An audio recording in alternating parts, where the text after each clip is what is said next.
Hi friends, welcome to ആഗീസ് taste. ഇന്ന് ഞാൻ എത്തിയിരിക്കുന്നത് ഒരു സിമ്പിൾ ബ്രേക്ക്ഫാസ്റ്റ് റെസിപ്പി ആയിട്ടാണ് കേട്ടോ. അതിനായിട്ട് ഞാനൊരു പാത്രത്തിലേക്ക് ഒരു 3 കപ്പ് ഗോതമ്പ് പൊടിയാണ് ഇട്ട് കൊടുത്തിരിക്കുന്നത്. ഇനി അതിലേക്ക് ആവശ്യത്തിന് ഉപ്പ്, പിന്നെ 1 ടീസ്പൂൺ എണ്ണ, ഇത്രയും ചേർത്തിട്ട് നമുക്ക് കുറച്ച് വെള്ളം ഒഴിച്ച് തന്ന് കലക്കിയെടുക്കണം. അപ്പം ഞാനിത് കൈ കൊണ്ടല്ല കലക്കുന്നത്, സ്പൂൺ കൊണ്ട് തന്നെ കലക്കിയെടുക്കുകയാണ് കേട്ടോ. അപ്പോൾ വെള്ളം കുറേശ്ശെ ഒഴിച്ചെടുക്കുക. നമ്മൾ ദോശമാവിൻ്റെ പരുവല്ല ഇതിന്, അപ്പോൾ അതുകൊണ്ട് മൊത്തത്തിൽ വെള്ളം എടുത്ത് ഒഴിക്കരുത്. ഞാനൊരു 3 കപ്പ് വെള്ളം ഒഴിച്ചിട്ടുണ്ടായിരുന്നു. കുറേശ്ശെ ഒഴിച്ച് നല്ലതുപോലെ കലക്കി എടുത്തിട്ടുണ്ടായിരുന്നു കേട്ടോ. ഇത്രയും പോരാ, ഇനി കുറച്ച് വെള്ളം കൂടി ഒഴിച്ചു കൊടുക്കണം. 1 കപ്പ് വെള്ളം കൂടി നമുക്കിതിലേക്ക് ചേർത്ത് കൊടുക്കാം. എന്നിട്ടിത് നല്ലതുപോലെ ഒന്ന് മിക്സ് ചെയ്ത് വെക്കാം. ഇതാണ് അതിൻ്റെ കൺസിസ്റ്റൻസി. ഈ കൺസിസ്റ്റൻസിയിൽ ഇത് കുഴച്ചെടുക്കണം. ഇനി അതിലേക്ക് കുറച്ച് തേങ്ങ ചിരകിയത് കൂടി ചേർത്ത് കൊടുക്കാം. എന്നിട്ട് ഇതെല്ലാം കൂടെ നല്ലതുപോലെ ഒന്ന് മിക്സ് ചെയ്യണം. മിക്സ് ചെയ്തതിന് ശേഷം നമുക്കൊന്ന് മാറ്റി വെക്കാം. അതിന് ശേഷം ഇതിന് കറി തയ്യാറാക്കാം. അതിനായിട്ട് ഞാൻ 3 മുട്ട ഒരു ബൗളിലേക്ക് ഒഴിച്ചു കൊടുക്കുകയാണ്.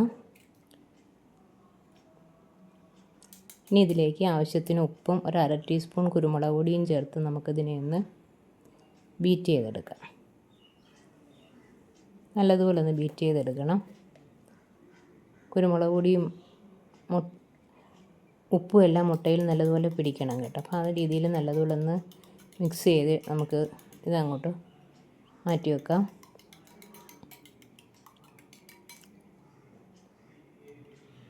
അപ്പോൾ മുട്ട എല്ലാം നല്ലതുപോലെ ഒന്ന് ബീറ്റ് ആയിട്ടുണ്ട്. ഇനി നമുക്ക് മാറ്റി വെച്ചിട്ട് വേറൊരു പാൻ വെച്ച് അതിലേക്ക് ഒരു ലേശം എണ്ണ ഒഴിച്ച് കൊടുക്കുക. എണ്ണ ചൂടായി വരുമ്പോൾ നമുക്ക് ആ ബീറ്റ് ചെയ്ത് വെച്ചിരിക്കുന്ന മുട്ട അതിലേക്ക് ഒഴിച്ചു കൊടുക്കുക.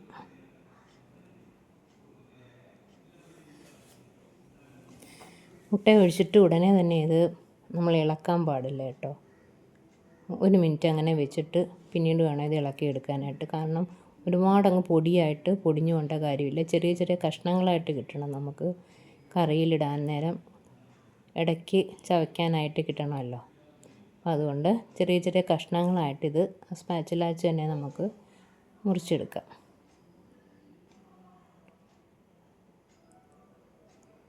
എന്നിട്ട് ഇത് കുറച്ചും കൂടെ ഒന്ന് മൂത്ത് കിട്ടണം കേട്ടോ. 2 സൈഡും നല്ലതുപോലെ ഒന്ന് മൂത്ത് വരണം. മൂത്ത് വരുമ്പോൾ നമുക്കിതിനെ അങ്ങോട്ട് മാറ്റി ചെറിയ കഷ്ണങ്ങളാക്കിയിട്ടുണ്ട് ഇപ്പോൾ. ഇനി ഇതൊന്നും കൂടെ ഒന്ന് മൊരിഞ്ഞ് വരണം. മൊരിഞ്ഞ് വരുന്ന സമയത്ത് നമുക്കിതിനെ അങ്ങോട്ട് മാറ്റി വെക്കാം. മാറ്റി വെച്ചിട്ട് അതേ പാനിലേക്ക് കുറച്ച് എണ്ണയും കൂടി ഒഴിച്ച് കൊടുത്തിട്ട് 2 സവാള ഞാൻ അരിഞ്ഞ് വെച്ചിട്ടുണ്ട് നേരത്തായിട്ട്. അതുകൊണ്ട് ഇതിലേക്ക് ചേർത്ത് കൊടുക്കാം. സവാളയൊന്ന് നല്ലതുപോലെ വഴന്ന് കിട്ടണം. ഒരു ബ്രൗൺ കളർ ആവുന്നത് വരെ ഇതൊന്ന് വഴറ്റിയെടുക്കണം കേട്ടോ. ഒരുപാടങ്ങ് ക്രിസ്പി ആവണ്ട, പക്ഷേ കളർ ചേഞ്ചായി വരണം. അതുകൊണ്ട് നമുക്ക് നല്ലതുപോലെ ഇളക്കി കൊടുക്കാം. ബ്രൗൺ കളറായി വരട്ടെ. ബ്രൗൺ കളറായതിന് ശേഷം ആയി വന്നിട്ടുണ്ട്. ഇനി നമുക്കിതിനെ തണുക്കുമ്പോൾ മിക്സിയുടെ ജാറിലേക്ക് ഇട്ട് കൊടുക്കാം. അപ്പോൾ മിക്സിയുടെ ജാറിലേക്ക് ഇതാണ്ട് സവാള ഞാൻ ഇട്ട് കൊടുക്കുകയാണ്. ഇതിൻ്റെ കൂടെ 3-4 ഇൻഗ്രീഡിയൻസ് കൂടി ചേർക്കാനുണ്ട്. ഞാൻ അടുത്തതായിട്ട് ഇട്ട് കൊടുക്കേണ്ടത് വെളുത്തുള്ളിയാണ്. ഒരു 5-6 അല്ലി വെളുത്തുള്ളി ഇതിലേക്ക് ഇട്ട് കൊടുക്കാം. പിന്നെ ഒരു ചെറിയ കഷ്ണം ഇഞ്ചി അരിഞ്ഞത് ഇതിലേക്ക് ഇട്ട് കൊടുക്കാം. പിന്നെ ഒരു പിടി കാഷ്നട്ട് കുതിർത്തതാണ്, അതുകൂടി ഇതിലേക്ക് ഇട്ട് കൊടുക്കാം. പിന്നെ ഒരു പിടി മല്ലിയില, ഒരു വലിയ തക്കാളി കേട്ടോ. ഇത്രയും കൂടെ നമുക്ക് നല്ലതുപോലെ ഒന്ന് അടിച്ച് മാറ്റി വെക്കാം. അതിനുശേഷം ഒരു പാൻ അടുപ്പിൽ വെച്ച് കൊടുത്ത് കുറച്ച് എണ്ണ ഒഴിച്ച് കൊടുത്തിട്ടുണ്ട്. അതിലേക്ക് കുറച്ച് കടുകിട്ട് കൊടുക്കാം. എണ്ണയൊന്ന് ചൂടായി വരട്ടെ. ഈ കടുകൊന്ന് പൊട്ടി വരുന്ന സമയത്ത് ഇതിലേക്കൊരു 3 ഏലയ്ക്ക, 3 ഗ്രാമ്പു, ഒരു ചെറിയ കഷ്ണം പട്ട, ഒരു 1/2 ടീസ്പൂൺ പെരിഞ്ജീരകം, ഇത്രയും നമുക്കതിലേക്ക് ഇട്ട് കൊടുക്കാം. അപ്പോൾ ഇതെല്ലാം ഒന്ന് പൊട്ടി വരുന്ന സമയത്ത് നമ്മൾ നേരത്തെ അരച്ച് വെച്ചിരിക്കുന്ന അരപ്പ് ഇതിലേക്ക് ചേർത്ത് കൊടുക്കുക. ഈ അരപ്പ് നല്ലതുപോലെ ഒന്ന് ആ എണ്ണയിൽ കിടന്നൊന്ന് മൂത്ത് വരണം. നന്നായിട്ടൊന്ന് ഇളക്കി കൊടുക്കാം. ആവശ്യത്തിന് ഉപ്പ് ഈ സമയത്ത് ചേർത്ത് കൊടുക്കുക. എന്നിട്ട് നന്നായിട്ട് ഇളക്കുക. കുറച്ച് വെള്ളവും കൂടി ചേർത്ത് കൊടുക്കാം കേട്ടോ. അതിന് മുന്നേ നമുക്കിതിലേക്ക് കുറച്ച് പൊടികൾ കൂടി ചേർക്കാനുണ്ട്. 1 ടീസ്പൂൺ മുളക് പൊടി, 1 ടീസ്പൂൺ മല്ലിപ്പൊടി, 1 ടീസ്പൂൺ കുരുമുളക് പൊടി, 1/2 ടീസ്പൂൺ ഗരം മസാല, 1/2 ടീസ്പൂൺ മഞ്ഞൾപ്പൊടി.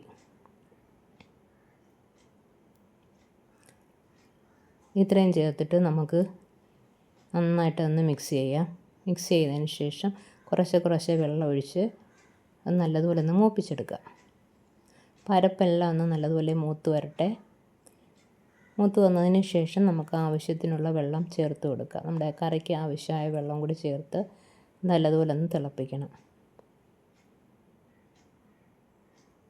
കുറച്ച് വെള്ളം കൂടെ ചേർത്തിട്ടുണ്ട്.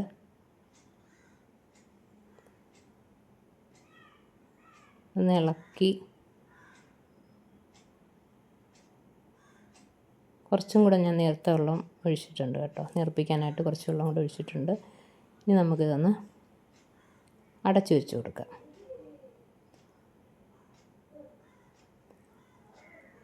അടച്ചു വെച്ചിട്ട് ഒരു 5 മിനിറ്റ് ആയിട്ടുണ്ട്. ഞാൻ നോക്കിയപ്പോൾ കറി നല്ലതുപോലെ തിളച്ച് വന്നിട്ടുണ്ട്. ഈ സമയം നമ്മൾ വറുത്ത് വെച്ചിരിക്കുന്ന മുട്ട അതിലേക്ക് ചേർത്ത് കൊടുക്കാം. എന്നിട്ട് നല്ലതുപോലെ ഒന്ന് മിക്സ് ചെയ്യാം. ഇനി ഒരു ഐറ്റം കൂടി ഇതിനകത്ത് ചേർത്ത് കൊടുക്കാനുണ്ട്. തേങ്ങാപ്പാലാണ് കേട്ടോ. അത് ഞാനിവിടെ ചേർത്ത് കൊടുക്കും. തേങ്ങാപ്പാലോ പശുവിൻ പാലോ ക്രീമോ വിപ്പിംഗ് ക്രീമോ എന്തുവേണമെങ്കിലും ചേർത്ത് കൊടുക്കാം. കറി ഇവിടെ തിളച്ച് വന്നിട്ടുണ്ട് കേട്ടോ. ഇനി ഇത് ഇരുന്ന് കുറച്ചും കൂടെ കുറുകി വരും. ഇനി നമുക്കിതിലേക്ക് മല്ലിയിലയും കൂടെ ചേർത്ത് കൊടുക്കുക. ഇത്രയേ ഉള്ളൂ. നമ്മുടെ എഗ് ബുർജി കറി ഇവിടെ റെഡി ആയിട്ടുണ്ട്. അടിപൊളി ടേസ്റ്റുള്ളൊരു കറിയാണ്. അപ്പോൾ എല്ലാവരും ഒന്ന് ട്രൈ ചെയ്ത് നോക്കണം കേട്ടോ. ഒരു വെറൈറ്റി കറിയല്ലേ. ഇപ്പോൾ വെറൈറ്റി വേണമെന്ന് നമ്മൾ ആഗ്രഹിക്കുന്ന സമയത്ത് ഇങ്ങനെയൊക്കെ ചെയ്ത് നോക്കാം. അതുപോലെ തന്നെ മുട്ടയുടെ എണ്ണം കുറവുള്ള സമയത്ത് നമുക്കിങ്ങനെ ചെയ്ത് നോക്കാം. ഇനി നമുക്ക് ഉരട്ടി തയ്യാറാക്കാം. അതിനായിട്ട് ഒരു ദോശക്കല്ല് വെച്ച് കുറച്ച് എണ്ണ ഞാൻ തേച്ച് കൊടുത്തിട്ടുണ്ട്. ഇനി അതിലേക്ക് നമ്മൾ കലക്കി വെച്ചേക്കുന്ന മാവില്ല, അത് ഓരോ സ്പൂൺ ഒഴിച്ച് കൊടുക്കാം. ഇവിടെ നമുക്ക് കൈ കൊണ്ട് പരത്തേണ്ട കാര്യമില്ല. സാധാരണ നമ്മളിത് കൈ കൊണ്ടാണ് പരത്തിയെടുക്കുന്നത്. അപ്പോൾ നമ്മുടെ കൈ ദോശക്കല്ലിലൊക്കെ തട്ടി പൊള്ളാനൊക്കെ ചാൻസ് ഉണ്ട് ഇല്ലേ. പൊള്ളും. നമ്മൾ വെള്ളത്തിൽ കൈ മുക്കിയാണിത് പരത്തിയെടുക്കുന്നത്. പക്ഷേ നമുക്കിതിങ്ങനെ കലക്കിയെടുത്ത് കഴിഞ്ഞാൽ നമുക്ക് തവി കൊണ്ട് തന്നെ പരത്തിയെടുക്കാനായിട്ട് സാധിക്കും. അപ്പോൾ ഞാൻ നല്ല നൈസായിട്ടാണ് പരത്തിയിരിക്കുന്നത്. തിരിച്ചും മറിച്ച് വിട്ട് നമുക്കിനി വേവിച്ചെടുക്കാം. ഒരു സൈഡൊന്ന് റെഡിയായി വരട്ടെ. അപ്പോൾ നമുക്ക് അതിനെ ഒന്ന് തിരിച്ചിട്ട് കൊടുക്കാം. ഒരു സൈഡ് റെഡിയായി വന്നിട്ടുണ്ട്. അത് തിരിച്ചിട്ട് കൊടുക്കാം. ഇനി വീണ്ടും ഒന്നും കൂടി തിരിച്ചും മറിച്ച് വിട്ട് നമുക്കിത് മാറ്റാവുന്നതാണ്. അടുത്ത സൈഡും റെഡിയായി വന്നിട്ടുണ്ട്. എടുത്ത് മാറ്റാം. ഇനി നമുക്ക് ബാക്കിയുള്ള മാവ് ഇതുപോലെ ഒഴിച്ചു കൊടുക്കാം.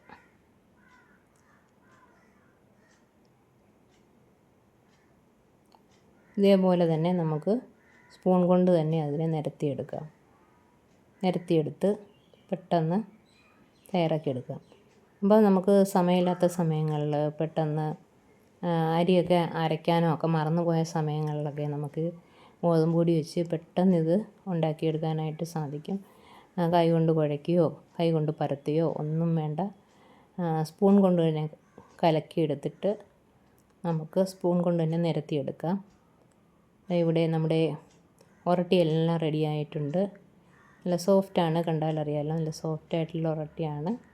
ഇതിൻ്റെ കോമ്പിനേഷൻ നമ്മൾ ഉണ്ടാക്കിയിരിക്കുന്നത് എഗ് ബുർജി കറിയാണ്. രണ്ടും കൂടെ നല്ല കോമ്പിനേഷനായിരുന്നു കേട്ടോ. അപ്പോൾ ഇത് രണ്ടും എല്ലാവർക്കും ഇഷ്ടമായെന്ന് കരുതുന്നു. എല്ലാവരും ട്രൈ ചെയ്ത് നോക്കുക. ഇഷ്ടപ്പെടുന്നെങ്കിൽ ലൈക്ക് ചെയ്യുക, ഷെയർ ചെയ്യുക, കമൻറ്റ് ചെയ്യുക, ചാനൽ സബ്സ്ക്രൈബ് ചെയ്യുക. Okay, thank you.